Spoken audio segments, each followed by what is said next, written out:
Folsom Lake to Lake Tahoe, your backyard, where freedom grows. Oh, tall and strong as a cedar trees, it's liberty in EDC. Hey everybody, this is Daniel with Liberty in EDC, and we are here at the Dorado County Elections Department with Bill. Hi, how are you? Good to see you. And what's your official title? I'm the Registrar of Voters for Dorado County. Okay. And so he's going to take us on a tour of the Elections Department here, and also we have a new system, correct? Yeah, we have a new voting system and a new method of voting, so I'll be walking you through both of those. Okay. So this is our demo vote center room, and we set this up so that we can bring folks in, do our poll worker training in here. We can set up, we can leave it set up at all times so that anybody who's interested in how a vote center works can come in and check it out. This is not a real vote center. It won't be used as a real vote center, but it will always be set up for training and for public outreach and education and those types of things. So this room, which we're really proud of, was actually put together by a group of, we had high school interns this summer. Oh, yeah. And so they cleared everything out of the room and they painted it, and they painted the flag on the wall, and they just set it up to be just a really beautiful room. So it's now our demo vote center and training center. So I'll walk you through everything. Yeah, it was really cool. They were fantastic. So we've got two things that we did. We replaced our voting system. The voting system we had was about 15 years old. So if you can imagine any kind of computer that's 15 years old, it starts running slowly, it's harder to find parts. It was always 100% accurate, but it was just really had to be kind of taken care of very well. Oh, yeah. Just really babying it. Yeah, really just kind of making sure it still ran well and tabulated well, but it was slower and slower as time went on. And the Secretary of State ended up decertifying voting systems this year because the voting systems were just considered not secure enough. So we purchased a new voting system using state and federal funds, which is terrific. Now, if you don't mind me asking, how much did that cost us? This system itself was about $450,000. That came with the equipment that you'll see, the booths, that type of stuff. Now, in addition to that, we had to purchase some other stuff. So we got new ballot bags, we got laptops for vote centers, so we had to purchase some other stuff. Again, we're using as much state and federal funds as we can, but there will be some cost to the county. So the board had approved some cost earlier this year to be able to cover that. Do you know what the county cost is? They authorized $757,000 to go towards this. My goal is to use less than half of that. The state funds are 3-to-1 match. So for every $3 they give you, you have to put $1 in. So we're able to use some federal funds to match that. At some point, we'll use up all those federal funds, and then we'll have to use some of the county funds. So the goal really is to reduce the impact to the county as much as we can. But making a change like this is impactful to the voter in a great way, but it's also impactful to the constituents and the tax base. Okay, great. Well, you want to continue with the tour? Let's keep rolling. So we'll start down at this end, which is kind of where you would come in as a voter and see what the experience is like. Okay, so we're outside our vote center. We're going to mark these vote centers as best we can. We've got, you can see a flag behind you. We'll have flags outside every vote center. We will also have drop boxes, which is what this is behind me. Drop boxes they're going to be some permanent ones, which we already have one that's out in the parking lot that's been there for several years, and it's heavily used. People drive up and just drop their ballot in the drop box. And oh yeah, I've used that one like as far as I can remember being voting. That's awesome. So we're going to have about 12 to 13 of those throughout the county now. Outside, we're going to have about 4 or 5. Those will be permanent mounted, drive up and drop it off. The other ones are going to be located in like grocery stores, Mountain Mike's Pizza, where people go, they're going to be able to drop off their ballot is really what our goal is. Wow. So how did those become, how is the location chosen to be a ballot drop-off place? That's a great question. So we've gone through an extensive process we looked at a lot of the demographics of our county. Where are people centrally located? Where are the transportation hubs like bus routes and community centers and those types of things? What are the most highly used driving corridors? And from there we started looking for locations that would be willing to either have a vote center or have a drop box. And so once we're able to kind of identify all those demographics, and we want to serve the outlying areas. We've got Mosquito and Georgetown and South County. It's huge. It's, so much much space to cover. Exactly. It's so geographically diverse. So then we started looking at how do we serve those voters. So that's where we're placing some of the drop boxes as well as vote centers. So that was one of the ways they were chosen. And under this new model, so our county previously mailed out about 80% of our ballots went to voters in the mail. We had about an 80% mail ballot and permanent absentee registration. Under this new model, 100% of voters will get a ballot in the mail. So everybody will get a ballot in the mail. 100%, everybody. Every single voter in the county. They'll have a choice at that point. They can fill it out, drop it in the mail. They can fill it out and go to a drop box and drop it off, and then we send our own folks around to pick those up on regular schedules. They're secured, they're locked, people can't get into them. Or they can come into a vote center. In the past, we had about up to 106 polling locations. And polling locations, as you might remember, you had to go to your polling location. Oh, right. Yeah, you couldn't go anywhere else in the county. And so if you were rushing to get home from work, you had to rush to get to your polling location by 8 p.m. on election night. It was also limited to just election day. With this new model, with vote centers, everyone gets a ballot in the mail. Vote centers will be open up to 11 days. That includes 2 weekends. So we'll open 10 days before the election, and then on election day, we'll be open from 7 a.m. to 8 p.m. The rest of the time will be open from like 8 to 4, 9 to 5. We might do some that are later to serve people who are still working. Might be open like noon to 8 if we can find locations that are willing to do that. So it'll serve the voters better. They can come in on a Saturday. If they're up in Tahoe, water skiing, they can go, well, I want to vote. That'll top off my day, so I'm going to go vote. They can go into the vote center up there and vote their ballot in Tahoe, even if they live in El Dorado Hills. Now, with that ballot that's going out to everybody, are they able to just fill that out and drop it off at one of the locations, or do they have to go to a manned center? No, any drop box in the USPS Postal Service, at a drop box, at a vote center, or at our office here. You've got lots of options where you can drop it. We're trying to make it as convenient as possible to help increase voter turnout. So something that gets my brain working as soon as I hear that is, what about fraud? If we're sending a ballot out to everybody, doesn't that just open up for all types of opportunities for false voting to be had? Yeah, that's one of the biggest questions we get. Yeah. Under absentee voting, it's actually an incredibly secure process. We had a gentleman here just a few minutes ago saying, I didn't have to show ID. Why is that? Well, California is a no ID state. When you get a ballot in the mail, you get a return envelope, postage paid, you don't have to pay to send it back. You fill it out, then you have to sign it. And when that comes back to us, we have a scanner that will sort all those ballots out, and it'll take an image of the envelope, and then every single signature on those envelopes is compared to the signature that's on file. If it doesn't match, we set that envelope aside, send a postcard to the voter and say, hey, your signature didn't match, sign here, and if it matches, then we're good to go. So it's very secure in that you can't send multiple ballots back. You can't send somebody else's back. We will oftentimes get a husband will accidentally sign the wife's envelope, and a wife will sign the husband's envelope. Well, those get rejected. Totally understand why it happened, but we can't tabulate those because it's not their signature.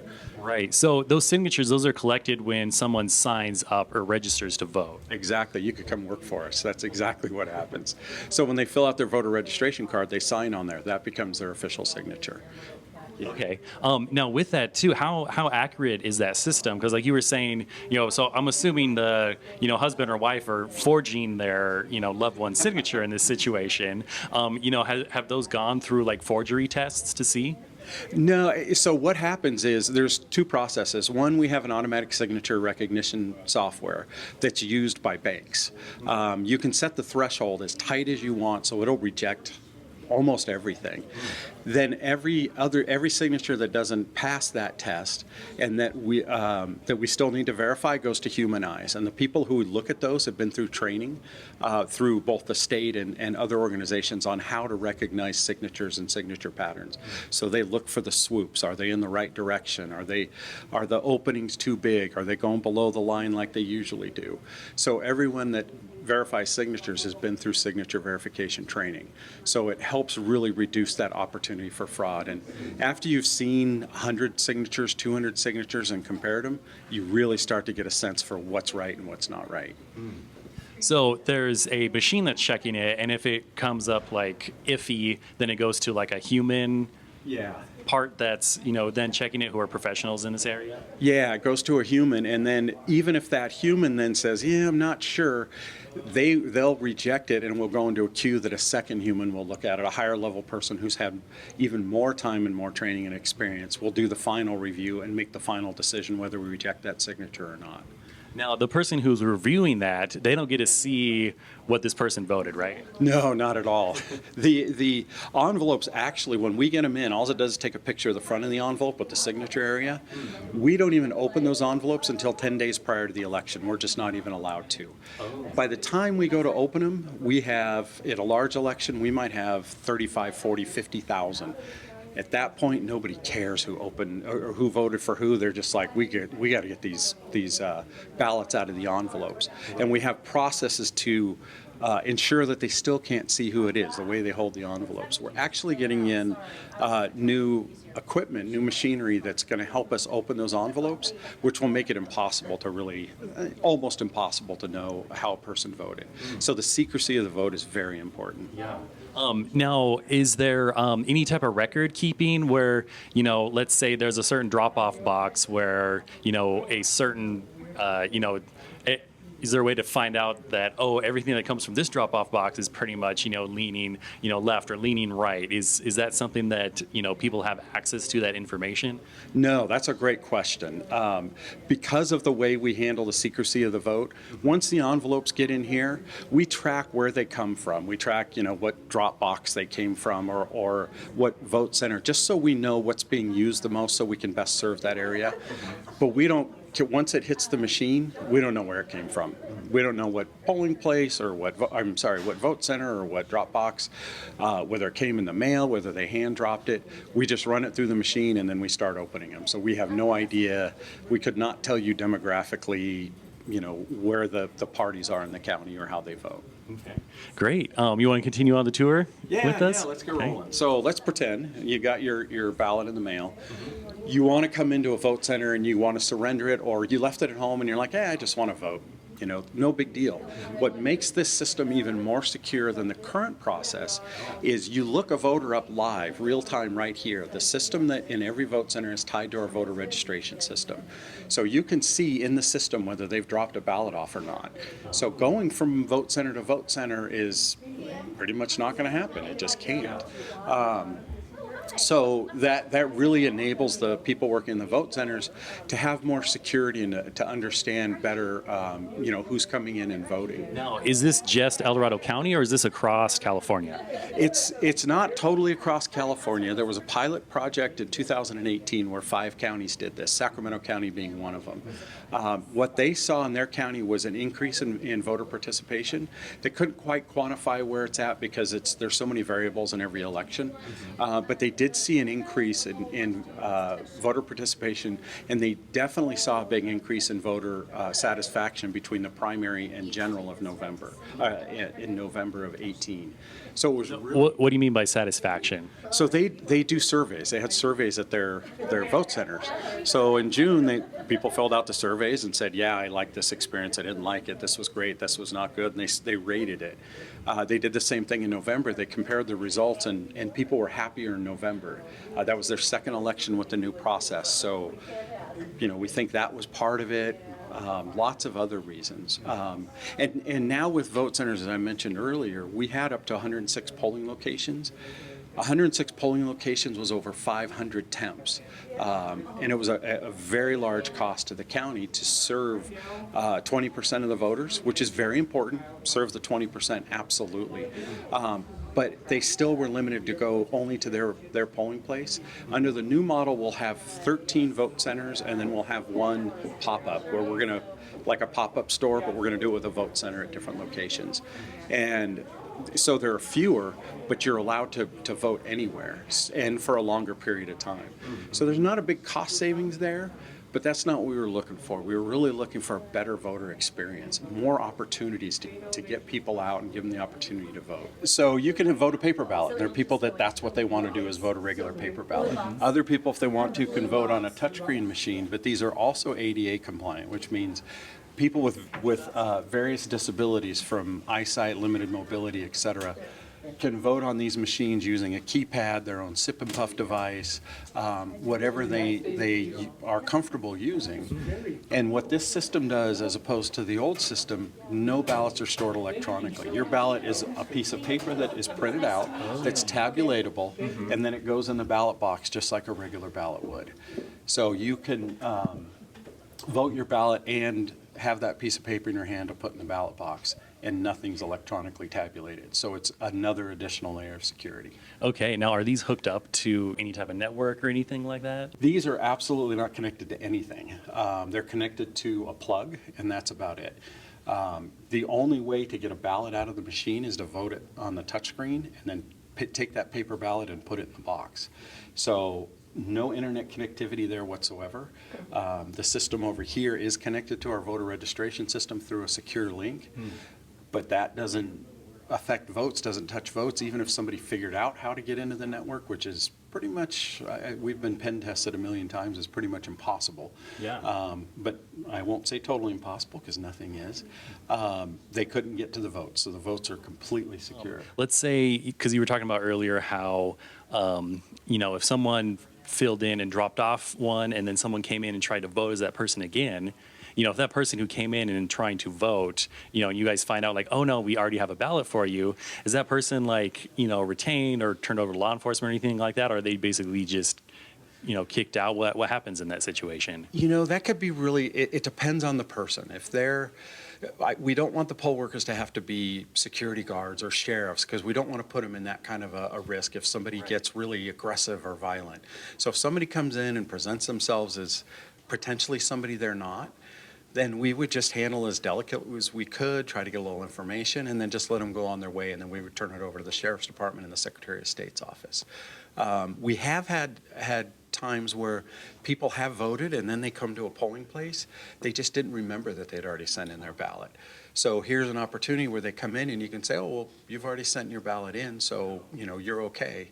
Oh yeah, I didn't remember I did that. So yeah, there's times that it's not intentional, it's just accidental, but certainly we would do what we could if we thought it was intentional without putting anybody in harm's way. Okay. All right, great. Well, let's do some voting here. So, put in this yellow slot here, and do English. Now, with this being really visible and everything like that, do I?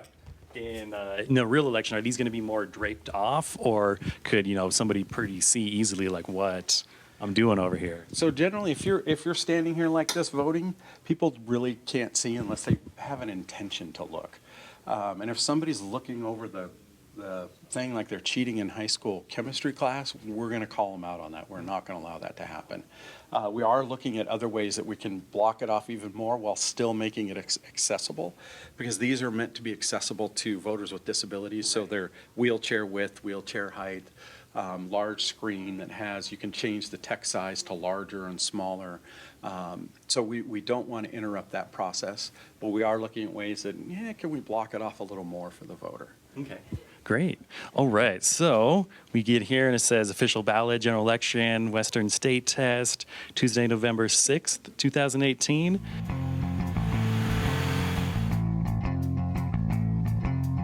Hi, I'm Rick Rowe, owner of Placerville Polaris and Power Tools. I've owned and operated Placerville Polaris since 2007. If you'd like to experience the off-road, or if you have property in our community, come on in. Let's see what we can build for you. We are your one-stop shop for off-road fun. We do it all, from building your dream toy to decking out your RZR. We are complete with a full shop, and we proudly service all our products, including our power tools. We carry only the best top quality brands, and We have everything you need for taking care of your property and maintaining your 100-foot defensible fire space. Building off-road vehicles is a passion of mine that I take very seriously. I like to be personally involved in building your dream toy from start to finish. Here at Placerville Polaris, we do a lot of testing for the manufacturers to ensure you get the proper accessories to fit your specific needs. One of my favorite parts is test driving to maximize satisfaction and quality. Come on in. Let's see what we can build for you.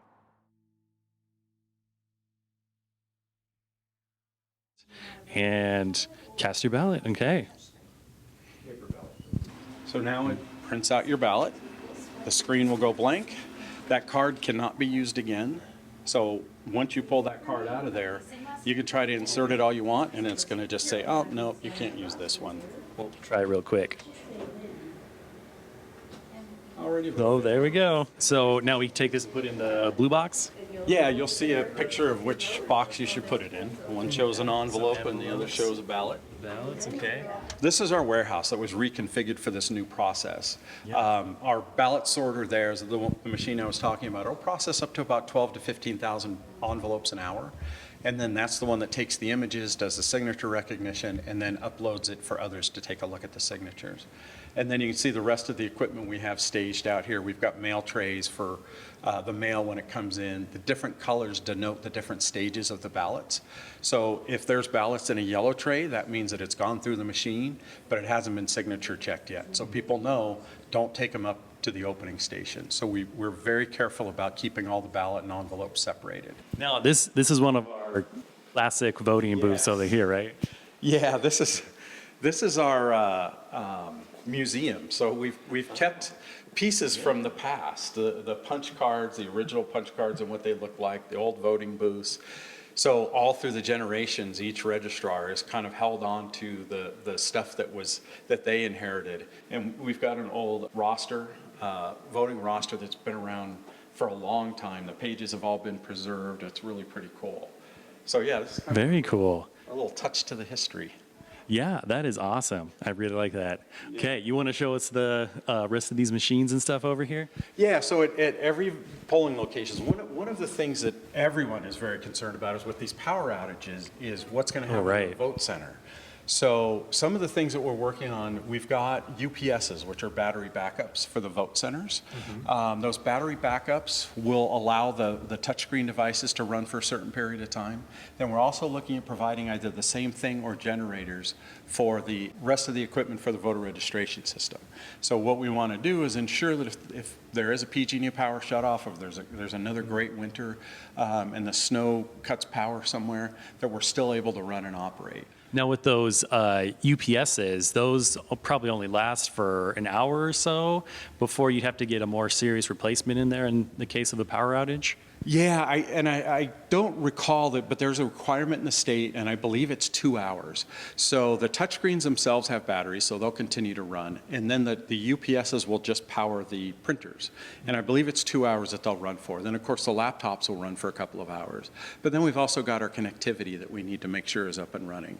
So there's several things we have to consider. So as we look at, are we going to get some generators because there's state funds available to buy generators? Now, that connectivity, that's for making sure people are who they say they are when they're checking in and everything like that? Yeah, exactly. It's for the check-in station, the voter registration.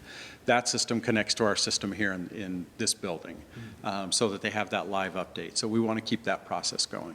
Of course, we've got backup plans if something goes wrong with that and the power is out. We still have ways to communicate and get that information as quickly as possible. Okay, great. So we got a bunch of cases over here. So these are all the machines, the touchscreen machines that you saw in there are all in these bags. So there's 3 for every vote center, and then the printers you saw are all in these bags. And then Now, are they special printers, or is it just kind of like, hey, this is what works? They're just regular run-of-the-mill printers. That's another great question. They're very specific printers. So when the vendor goes to the state to get certified to be a voting tabulation system, they have to certify with the printer that's going to be used no matter what. So we can't change these printers out. If this printer dies, we have spares because we have to use this exact same model. Okay, so, Joe, whoever with, their printer at home couldn't make a fake one up because they know, because it wouldn't come from these printers, right? Well, they could try. The problem that they're going to run into is not necessarily producing a ballot. It's how am I going to get that ballot in the stream to get it tabulated? Oh, gotcha. Got to send an envelope back with a signature on it, or you got to sneak into a vote center where somebody's standing next to the ballot boxes and slide one in and nobody knows. It would be pretty difficult to introduce a ballot. Plus, reproducing a ballot that comes off these touchscreens is extraordinarily difficult because it's formatted very specifically. It's got a barcode on it that's very specific, that has security features within the barcode. Our system would just reject it if it wasn't right. Wow. So these are our printers. What are these? So these are the mobile ballot printers, and this is, one of these will be at every vote center, and then we've got spares. It's a printer. It could jam, it could, weird things could happen with it, so we've got spares. But there'll be one at every vote center, and it will print a ballot that looks exactly like the ballot that the voter will be voting in that election.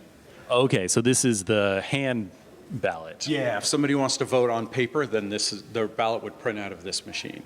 And they're all portable on wheels with a locking front. At the end of the day, there's lots of security procedures that we have to follow to secure all of the equipment to ensure that it doesn't get tampered with. There's tamper-evident seals that we use, lots of other things to ensure nothing gets touched while we're not there. Wow, great. Now, what do we got going on over here with all the mechanical-looking equipment? This is our ballot sorter, envelope sorter. Runs about 12,000 an hour. 12,000 an hour? Yeah. 12,000 ballots an hour. 12,000 ballots an hour. Wow. How many ballots do we usually get in El Dorado County? So it all depends on the election. If it's a full countywide election, we'll see 65 to 70,000 on a good turnout. We've had great turnout elections that were over 70,000 ballots returned. We're hoping, and my personal hope next year for the presidential general election in November is at least 85,000 returned out of 123,000 registered voters. Okay. So they go through the machine twice. The first time it just outsorts anything that's missing a signature. There's something wrong with the barcode. The voter, they sent the wrong envelope in, because sometimes people accidentally send an old election envelope back. It'll sort out all that stuff. Then it'll do the signature recognition, and then once that's approved, then we run it through a second time, and it sorts out anything that's a good signature and anything that's a bad signature, and then those go up and get ready to be opened. What are all these different bays for? So as you're working with the ballots, it's coming off so fast, and we do them in different size batches. So we'll do them in batches of 250 or batches of 100. These pockets fill up really fast. So we have the tubs down here. And again, each color denotes a different step in the process. So if we're running a sort pass, initial sort pass, these would be yellow bins. So it becomes this really fast process of just kind of running back and forth and making sure all these, as they get filled up, that you're emptying them and you're getting them on the shelves and ready for the next step in the process. So yeah, this is new this year. It worked phenomenal. We used it for the special election on August 7th, or August 27th, and it worked really well. We learned a lot, and it was just terrific. Awesome. So they put the ballots in here? Yeah, so the ballots go in this side, and you can put them in large stacks, and it automatically feeds the ballots in, and then you just keep adding to it. So if we have 20,000 ballots in, we can sit here and run 20,000 ballots through the machine, get all the sorting done for those 20,000. It goes through this transport mechanism, which does everything. It checks thickness. Is an envelope too thick? Is it too thin? If it's too thin, maybe they forgot their ballot. If it's too thick, maybe they returned 2 ballots. So we can set all of those exceptions aside and then inspect those separately. It also has the camera there that takes the picture of the envelope as it comes through, so we can do the signature recognition. So our goal with it taking a picture of the envelope is at some point you can check the status of your return absentee ballot at any time. You can go on the Secretary of State's website. Oh, really? And you can look up, has my ballot been received yet? And it will show if it's been received. And this machine communicates directly with our voter registration system and tells it, yes, we have it. So it'll show that we have it. The next thing that it can show is just signature's been verified and it's ready for tabulation. So people can go on the website and see, yeah, indeed we did get their ballot. The final step that we'd like to implement at some point is we're looking at vendors that have the capability of taking a picture of the envelope as the ballot gets sent out. So you can, at some point, we're hoping voters can look online, and this is a few years probably at least down the road, and they could see their ballots in the mail. The Postal Service has a system that you can actually track it as it goes through the mail and see when it gets to your local post office and is ready for delivery. Informed delivery, some people use that so you can get an image of, yeah, my ballot's coming in the mail today. So we want to then be able to track it all the way back so that voters can then see, oh yeah, that's my ballot. I see that it got back to the office. I see an image of it being received at the office and stamped by the post office. So they have as much trust in the system as we can possibly give them. Of course, they can also call the office anytime and say, hey, did you get my ballot? Is it being tabulated? Has the signature been approved? And we're happy to take those calls all day long because it means people care. It means they're paying attention. Awesome. Now with this machine here, because you said it's going out to, it's connected to something, right? Like, is it possible that this could, get hacked or something like that? It's again, I wouldn't say anything's impossible, but the security in our county is probably close to, if not the best I've seen in counties. And I've worked with counties all over the country in the last 10 years, 15 years. The security in this county is amazing. We had a chief information security officer who did a phenomenal job. So all of this is behind a firewall. It's encrypted. The data transmission is all encrypted, and our pipe between us and the Secretary of State's office is encrypted. So for somebody to get into our system and then actually be able to make any changes to the voter registration system is going to be extraordinarily difficult. And we have sensors all over our network that are looking for things like that. If anything like that came up, it's going to send alarms off to 20 different people immediately. And we can start shutting down access immediately if there's anything suspicious. So we're doing everything we can to protect that. You're in a cyber age where you're fighting, overseas hack houses that are just looking for something to do. We're doing everything we can to stay on top of that. That's awesome. That's the full process there? That's the whole process. And what we're hoping is we can move voters through fairly quickly. You can see, even taking our time and talking about it, you can move through fairly quickly. And of course, people can take all the time they want to vote their ballots, and some people will take a lot of time and be very thoughtful about it when they get to the polling place. We want to allow the polling place experience to be the same for people as the vote center experience to be the same as the polling place experience was for people, because that's very important to people. That sense of community and that getting out there and voting, I think, is really cool. So they'll still have that opportunity. Yeah, our camera guy was just telling me about when he comes down to vote. Like, even though he does an absentee, he makes a point to go to his polling place and like bring his daughter and show her that process of voting and making sure that's an important thing to do.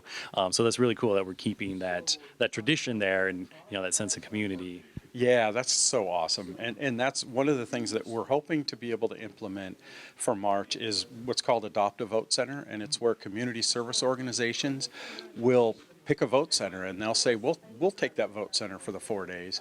And we go in, we do all the setup, we do all the training. So they'll bring their folks in here, we'll completely train them on the system. And then after the election, it becomes a fundraiser for them. So after the election, we pay them for working at the vote center, which is we already pay folks for doing that. It just goes to a community service organization. And we're hoping that they're able to come in, and if it's a Kiwanis or a Lions or a Rotary, they can set it up the way they want. They can put decorations out. They can make it a fun communal experience through their own community service organization as well. So that's great. Yeah, that's something we're really we're working through the process now to see how we can get that set up and be able to do that. Okay, well, let's get out of the way here, and then I got one more question for you. Thank you so much, Bill. That was a really great tour. I feel much more confident in our voting system here in El Dorado County. Like, it's great to see what lengths we go to ensure the fidelity of our vote in this county. So thank you very much. And I got one more question for you. Sure. And that is, if you could fill us in about the recent law that passed in California where votes are allowed to be collected by other people, like absentee ballots and things like that. Could you fill us in on that? Yeah, you bet. It's kind of, it's got the nomenclature of ballot harvesting. And really what it is there's always been a law that allowed people that you lived with, like a spouse or a child or a grandparent or somebody in your home, to return your ballot for you for various reasons. You can't quite get there, you don't have the time, you might be ill. So you've always been able to do that if you live in the same home, basically, or a relative of the person that's returning the ballot. I believe it was in 2016, a change was made to the election code that allowed anybody to return a ballot. I believe the idea behind that was then anybody could get a friend to return their ballot, or if somebody is disabled or they're ill and they can't get out of their house, they can have their neighbor return their ballot. But it turned into something a little different that ended up being called ballot harvesting, and where it really becomes an issue, a significant issue, is if it's used for the manipulation of an election. Nobody wants to see that. Right. In some instances on the East Coast, people would actually they'd sign their envelope and they'd hand it over to open envelope with a blank ballot signed to somebody, and then that person would vote the ballot, seal the envelope, and turn it in. Wow. So the best thing we can tell voters is never give your ballot or a blank ballot or an open envelope to anybody. Make sure that when you vote your ballot, you put it in the envelope, you seal the envelope, you sign it. And then if you want to send it in with a trusted relative, a friend, by law you could send it in with anybody. Somebody could come by and collect it, and that's okay. That's legal to do. But just make sure you're always sealing your envelope when you've already voted your ballot, to make sure no manipulation can occur. Yeah, that's good advice. Have we seen that happen in El Dorado County at all? No, we've never seen that here. We've seen people dropping off ballots for their spouses and other family members, but we've never seen somebody show up with a box of ballots or 200 ballots or something. It's usually 2 ballots or 3 ballots maybe. So we've never seen anything like that up here. Some counties in California have reported seeing that. Orange County, I believe, talked about 100 to 200 ballots at a time being dropped off. Could have been more than that. I'm not really sure. But I know some locations in California did see that, but we didn't. Okay, yeah, great to know it's not happening in this county, but it's a shame that it is happening elsewhere. Do you know if they have any plans, to change that, or is that just staying the same? It's been talked about. I don't think any changes will be made, certainly for 2020. I think it's probably, that law is going to stay in place the way it is. And so we will just follow the law and uphold what it allows. Whether changes will be made after that or even possibly for next year, we will just make sure that we're ready and we adjust for that. Okay. Well, thank you again for the tour. That was really great. It was awesome to see everything, your museum, like all that stuff is awesome. So again, this is Liberty and EDC. I'm Daniel, and we're here with Bill at the elections. What do we call it? The elections headquarters. Okay, the elections headquarters. And you can catch us on Comcast Channel 7 up here in El Dorado County. We're also at youtube.com/Foothill7TV. See you guys later.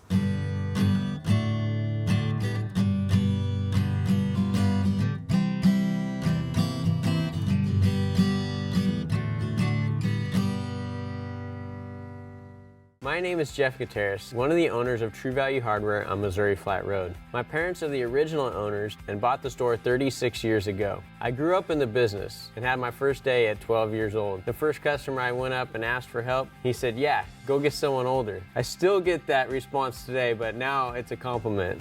Steel and John Deere are rated the best in their respective industries. And here at True Value, we have the benefit of carrying and being the local dealers for both of those products. I've always looked at being a salesman as you got to love what you sell. If you love what you sell, it's not gonna feel like it's a job. You're just getting the right equipment for the customer. The great thing about our store is you can do everything through the store here. We have a repair shop, we have rentals. If you don't know how to use it, we go over everything when you rent the product. I myself am a new homeowner, so I am getting an idea of everything that I need for home renovations. Everybody's got a different job, and we want to be a part of that job and help them through that job. It's very important for us to have a happy staff. Our staff is an extension of us. We support a lot of families through this business, and that's what I love. I love it when a customer comes in and says, "Hey Jeff, I need this," or "Hey Brian, I need this." It kind of warms my heart to know that our store has such a footprint in the community. We try to support our community in many different ways, and one of those ways is through donations. We definitely help out all of the local schools. We support Relay for Life, local youth sports, Eagle Scouts, Toys for Tots, many different organizations. It's important for us to be a part of the community and to really make an impact in people's lives.